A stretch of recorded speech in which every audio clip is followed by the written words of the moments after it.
SB19's Wikipedia negatively impacted after the continuous interference by a bloom.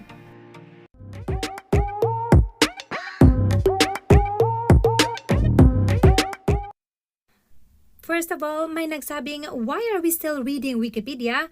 Well, una, aminin na natin na ang karaniwang unang lumalabas ay Wikipedia articles, kaya eto ang madalas na nababasa. Pangalawa, kung nagbabasa man kami ng Wikipedia lalo na about SB19, wala na kayong pakialam dahil ang issue lang naman dito, why is a Bloom editing SB19's page knowing may issue ang fandom sa isa't isa? At hindi lang ito maliit na bagay because such edit and interference has negatively impacted SB19's wiki article. Makikita sa page na may nakalagay ng article has multiple issues. At ito ay sa kadahilan ng this Bloom has tagged contents with fan POV and AI generated. And he also keeps on deleting mahalima kahit na ibinalik na ito ng SB19 wiki team. He also deleted the ballad genre with the reason na hindi umano ito main genre nila. Pero naibalik naman din. And when a fellow Bloom asked for his explanation why he keeps on editing SB19's wiki page, this Roy Iswar, the editor, answered mahalima is a fun craft, which means unnecessary or not important.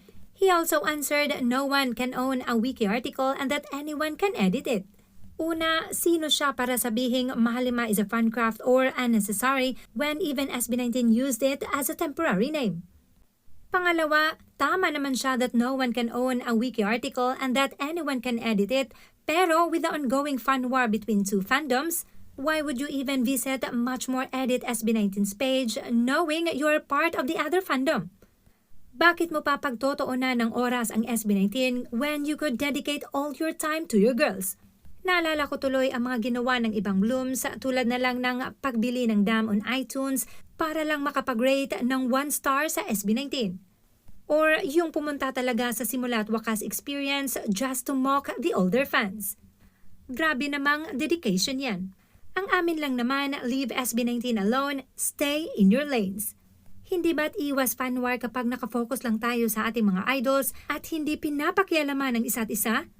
And to all 18, reminder lamang wag nating gawin sa kanila ang ginawa nila sa atin. What we can do is focus on uplifting SB19. Panalunin natin ang mga awards, bumoto, keep on streaming, and increase that engagement for SB19.